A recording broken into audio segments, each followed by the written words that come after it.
White House release published Wednesday, July 30, 2025. Adjusting imports of copper into the United States.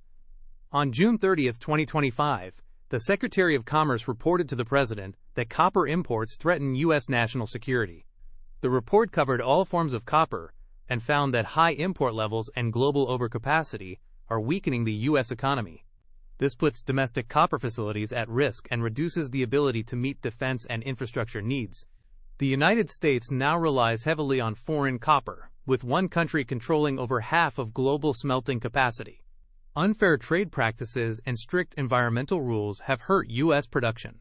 The Secretary recommended actions including a 30% import duty on certain copper products, phased tariffs on refined copper, domestic sales requirements, and export controls for high-quality copper scrap. The President agreed with these findings and determined that tariffs are needed to protect national security. The proclamation also calls for identifying and imposing tariffs on certain copper derivatives. These steps aim to boost domestic production, reduce foreign reliance, and support U.S. jobs and innovation.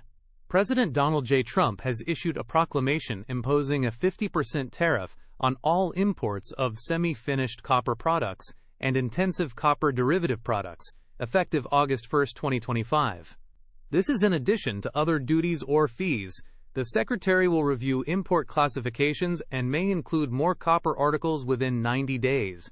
Customs and Border Protection will enforce compliance and penalties for violations. If a product is subject to both this tariff and the March 26, 2025 automobile tariff, only the automobile tariff will apply. Products entering U.S. foreign trade zones after August 1 must follow new rules and duty rates. The Secretary will monitor copper imports and report to the President by June 30, 2026, to assess if further duties are needed. Domestic sales requirements for copper input materials and high-quality scrap will be implemented. No drawback will be available for duties under this proclamation. Previous inconsistent orders are superseded. Thanks for listening. The full source material for this summary is in the description below.